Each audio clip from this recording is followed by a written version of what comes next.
Hello there, this is Pooch and this is Should Have Been a Starter, and we are in round 3 of the Rugby Championship, and I, for one, cannot wait for the blockbuster match between the Springboks and All Blacks at Eden Park. If you haven't, please like and subscribe. Appreciate everyone's comments. The big talking points for me are: what are going to be the narratives over the next couple of weeks?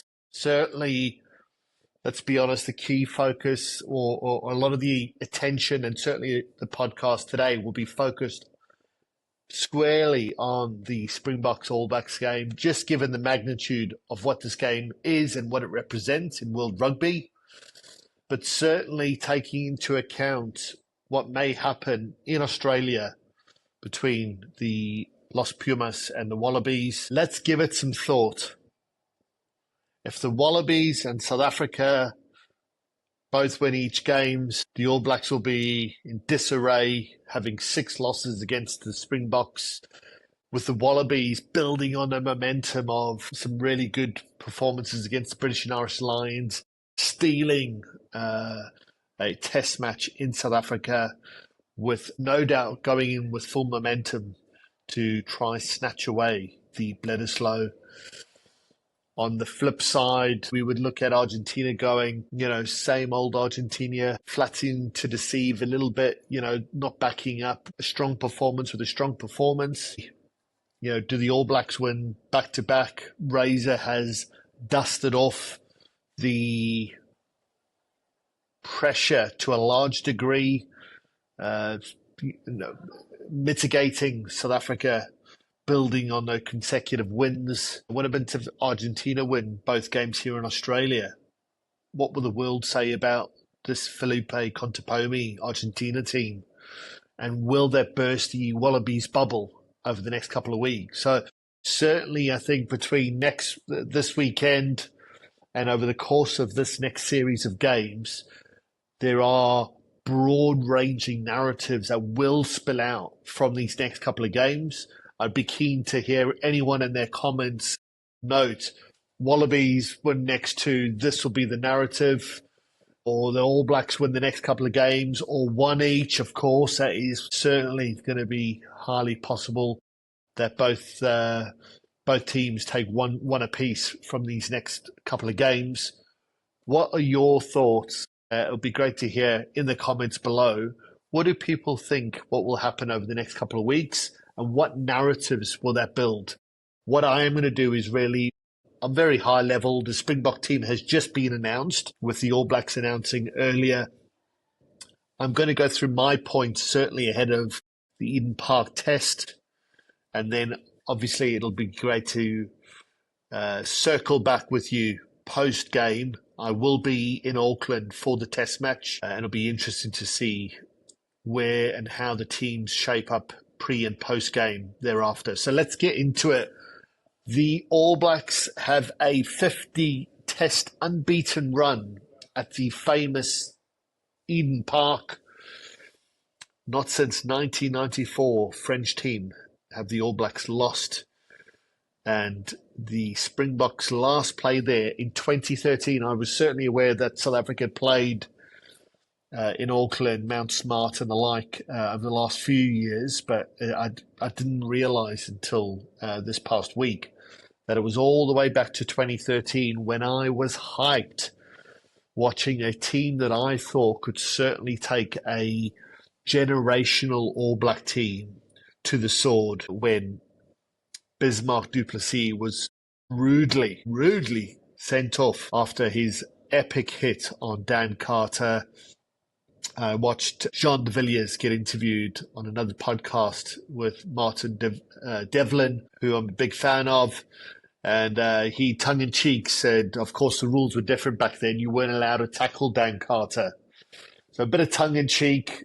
Obviously, that was hugely disappointing as a Springboks fan, because I thought on paper the momentum that South Africa were building ahead of that game, felt that on the very few occasions that was a South African team that could win in New Zealand. Now, the Boks go into this test, as I said a little bit earlier there, winning 4 games in a row against New Zealand. So we're on a winning streak and keen to maintain that winning streak.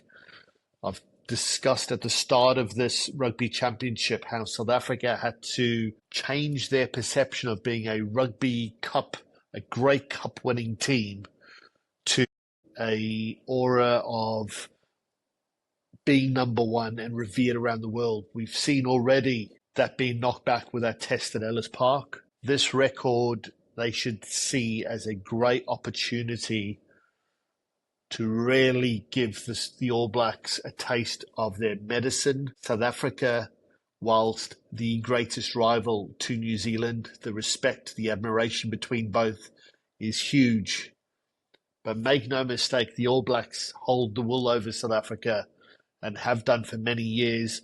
You know, the All Blacks had a 20-year period there in pretty much the start of that professional era, 1996, and Sean Fitzpatrick taking a New Zealand team to win their first Test match in South Africa, or Test match series, to the years of Richie McCaw and Dan Carter and the like. South Africa really need to get a few notches on the belt here in terms of victories and make that rivalry record look a little bit more credible. Razor Robinson has said in his press conferences that this is his most important test. Again, I think both coaches have spoken with a bit of honesty. Razor certainly with that point.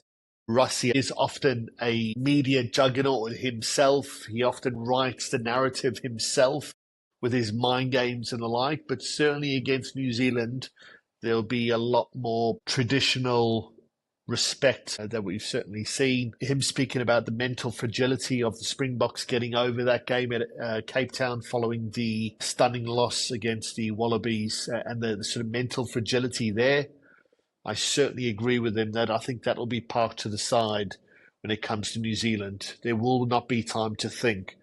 There will be intensity from minute 1 to minute 80 until the victor is decided. Moving into each teams, let's have a look. So a quick high level on each of the teams, and then let's go through where the pain points and where the opportunities might be for both teams. All Blacks, apologies if I'm looking down while I look at the teams. De Groot, Taylor, Fletcher Newell to start. Barrett with Tupu moving into lock, where he's typically been at 6, with Parker, number 8 last week, moving to 6. Ardie Savea, 100th test. Congratulations. What a servant to both All Black Rugby and World Rugby. Phenomenal player.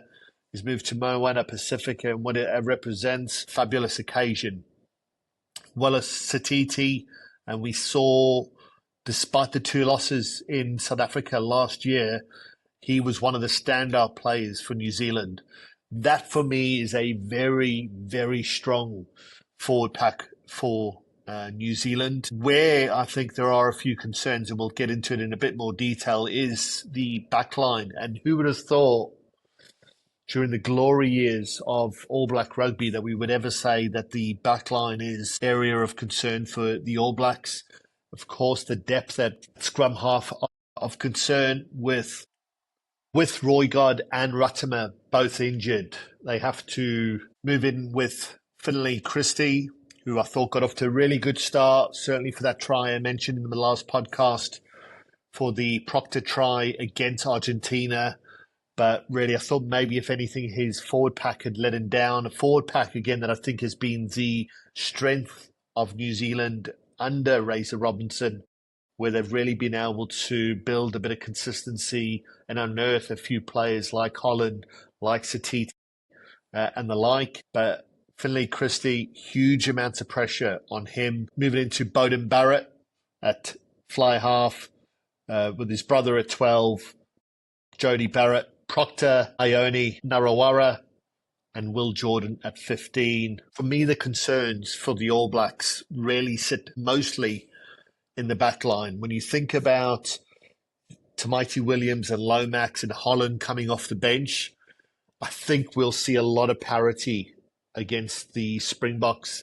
That is as strong an All Black forward pack that they could put out. I think we're going to see a huge scrumming battle. Now, we'll get to the Springboks, but Dutoy, Fenter, and Lowe off the bench, it's going to be a huge tussle. I'm seeing a fair bit of parity here. How will Finley Christie be able to manage this game?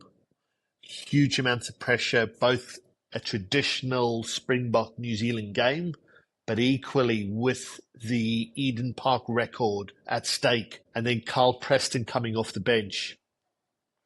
Narawara, really strong in defence, strong tackler. A lot of question marks in terms of his ability of a ball in air. Rico Oni has obviously moved from that centre partnership that was a best part of 4-year trial for the All Blacks with Barrett and Ione there. Didn't quite work out, never quite gelled 100%. To him moving out to the wing. Big call again, though, keeping him at wing. Will Jordan, few question marks under the high ball. There is no doubt of his ability with ball in hand, albeit his record against South Africa, try-scoring wise, is not as good as it is against other nations, but certainly huge amounts of X factor. He can break a game open at any second. But given the weather, which looks awful, I think it's going to be anywhere between 10 to 13 degrees centigrade. Certainly be a wet pitch and possibly rainy. You can see the high balls from South Africa under Pollard, under Grant Williams, coming in thick and fast and really looking to build off the scraps that New Zealand present. This game will all be about execution. We, or I as a South African, can say we're better under the high ball. But until you go out there and actually execute and show that you are, the All Blacks coped very well when Fozzie job was on the line. Apparently New Zealand Rugby had flown out a member to effectively sack Foster, as the Springboks would no doubt beat them at Ellis Park following the convincing win at Nelspruit the week before. And we saw a massive bounce back performance by the All Blacks. So again, this is the narrative, is that New Zealand are culpable under the high ball. South Africa will have the advantage. But it is all about execution on the day. There is no doubt that the All Blacks would have been practicing this all week. So how will they execute? It certainly looks like a weak spot, but how will they execute? How will Finley Christie perform? He'll no doubt, both he and Preston will be targeted by Grant Williams and Cobus Reiner coming off the bench. That is surely an area of concern for the All Blacks, and South Africa must be targeting that area of the pitch. Another concern for the All Blacks is the kicking off the tee. I mentioned this last week. How will Beauden Barrett fare?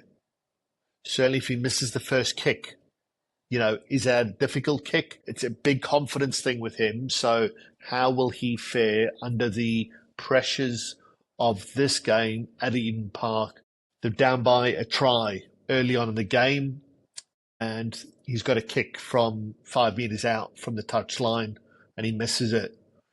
Will that affect his kicking for the rest of the game? We've seen that be a big deciding factor, and it was certainly for both teams the week before.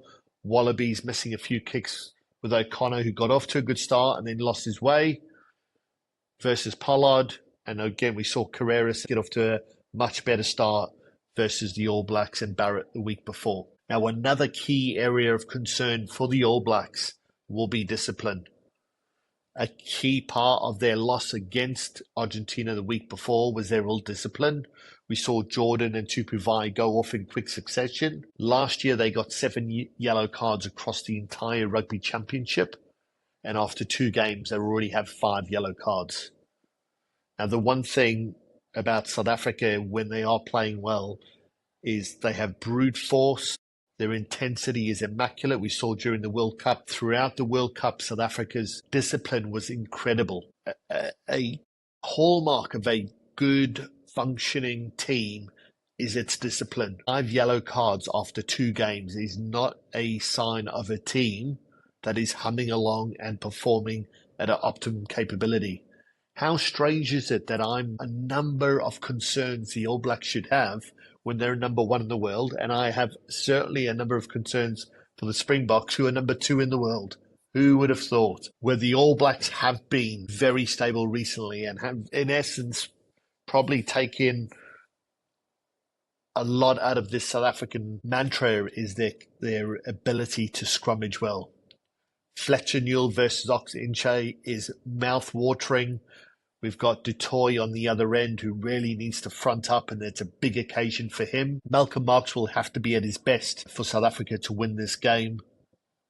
What a combination that's going to be, Marx versus Taylor.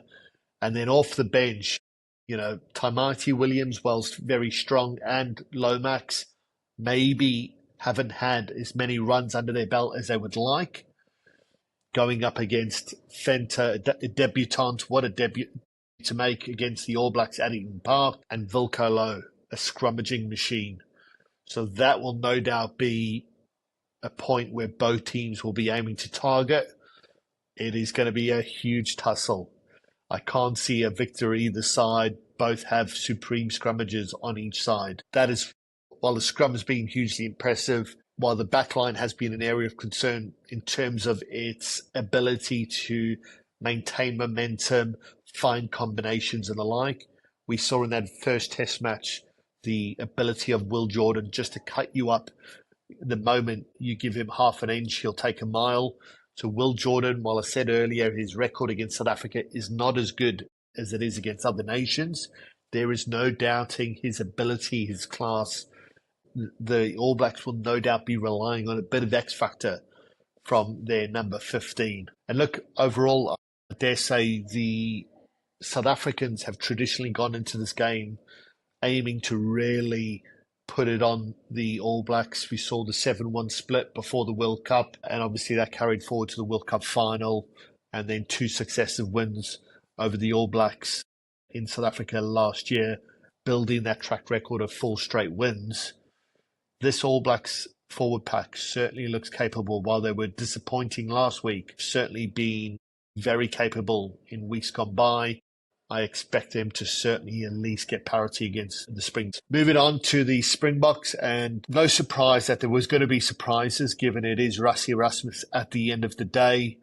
Couple of concerns in terms of injuries and a few surprises. So we go forward.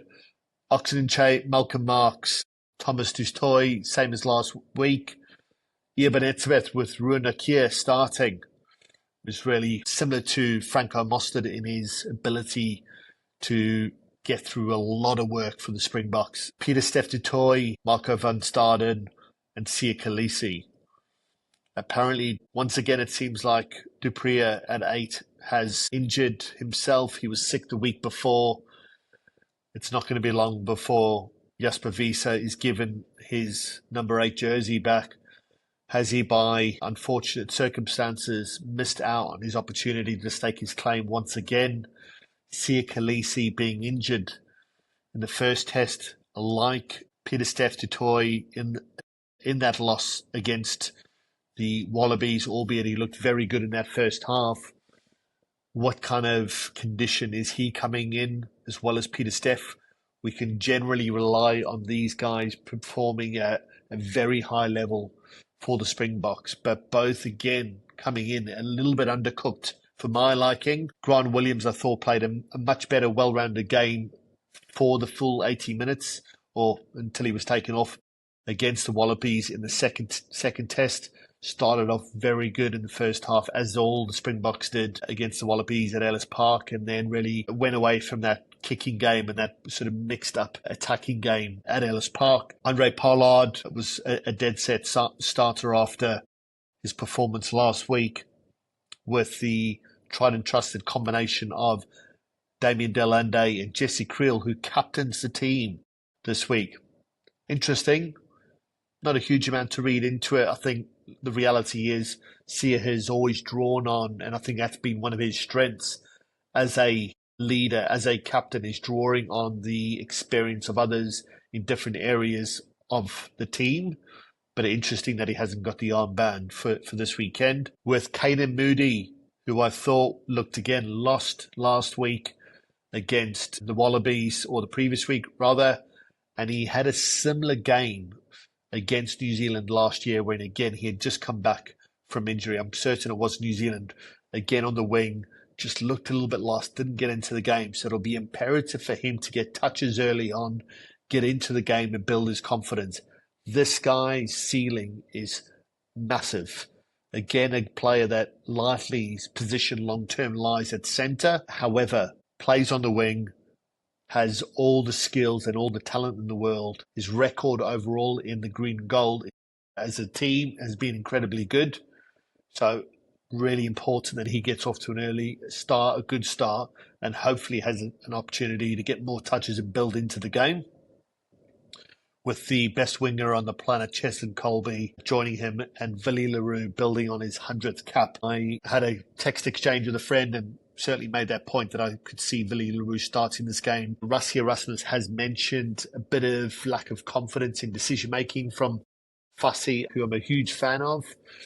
When he goes well, he goes very well. But a couple of basic errors against the Wallabies. It's going to be a hugely scrutinised game. Just bringing in Willie for maybe the leadership, albeit again, he can certainly be prone to the mistake, but his leadership will be invaluable in the back line in both attack and defence. And then the forward pack, which again, what has been an area of concern for the Springboks has been the bomb squad lacking the bomb as much as it has done in years gone by. No RG Snyman.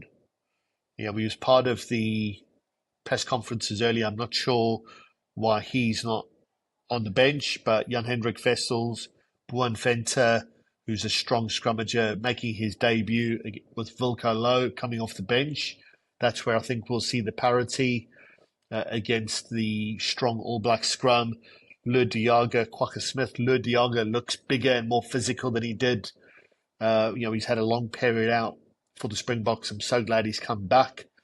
He was always a little bit more of that Nokia kind of body type, but he looks like he's packed on a bit of meat and looks a bit stronger than he did before. So he's going to have to play a big game with Quacker Smith really looking to slow the ball down and become a menace for the Springboks. He is always more valuable to the Springboks off the bench. That's not a criticism, but he's able to play to his strengths as the game becomes a bit more loose and as the legs become a bit more tired, as the scrum half takes a little bit longer to get to the breakdown. We need a big game from him, no doubt targeting 2 or 3 steals coming off the bench. Cobus Reinhardt, the experience coming off the bench to no doubt be playing against Christie or Preston. That will be a huge area for South Africa looking to take advantage of the lack of depth, of the inexperience in the scrum halves for New Zealand. Cobus Reinhardt, a hugely experienced scrum half. Sasha coming off the bench as he did last week. I'm sure he'll be looking to make an impression in the game. Where the All Blacks will be, or where the game will be when he comes on, will be interesting. And Ethan Hooker, again, being a big surprise for the Springboks, a guy with only 1 cap. So we've got 2 teams, number 1 and number 2. A lot of question marks. The line out, Malcolm Marx did have issues earlier on in his career with the line out. He seemed to really resolve those over the last 30, 40 tests. And then just the last couple of weeks, again, has been an area of concern. No doubt the All Blacks will be targeting that with Tupu Vai and Scott Barrett. Malcolm Marx will need to be on point. We cannot be giving away easy ball at the lineouts. This will be a huge area that the All Blacks will be targeting. I was really disappointed with how the Springboks ball control, handling, mistakes in attack at a really muddy pitch in Cape Town 2 weeks ago. While the pitch will no doubt be in better condition at Eden Park, it will be a wet ball. While I don't think the passes were necessarily lost in terms of muddy ball, they seemed to be behind players. The backline was not on the same wavelength. Now, this is an experienced backline outside of Caden Moody for the Springboks. I expect the Springboks to have a lot more synergy this weekend and to be targeting the combinations of Barrett and Proctor. Narawara certainly under the high ball. How will Ricky Ioane fare this weekend? So many question marks for the best 2 teams on the planet. I can't wait. Imagine the Cauldron walking out of the tunnel at Eden Park this weekend. The pressure no doubt is more so on the All Blacks at the moment, given the Springboks are on a 4 game winning streak. Rassie Erasmus as a coach has so much credibility in the bank with SA Rugby, with the fans. Whilst I'm not a huge advocate for losing games to build for a World Cup because of the stress and pressure of them winning that World Cup, this is his first run at a full 4 year cycle into the next World Cup. And I, as a fan, would like to see a lot more consistency. This is the biggest game, given the British and Irish Lions and Wallabies' third game did not go to a decider. This is without question the biggest game in World Rugby since the World Cup final. This is the record that they aim to maintain. The pressure for me sits mainly with the All Blacks and Razor. Razor, the nation's pick really for the All Blacks, has probably not reached the expectations that the New Zealand public expect. Has he got something within him, within his coaching ticket, within his team that he's able to implement this weekend? How will South Africa, taking advantage of the weather conditions, the high ball, contestable kicks, what will Rassie and his coaching ticket have in store for the All Blacks as they aim to break the 50 games unbeaten at Eden Park? Leave your comments. What are the scores? What will the narratives be out of not only South Africa, New Zealand, but certainly do give me your thoughts on the Argentina Wallabies game. That's it. I'll certainly have a quick podcast before the game and my thoughts thereafter. Appreciate you listening. Take care.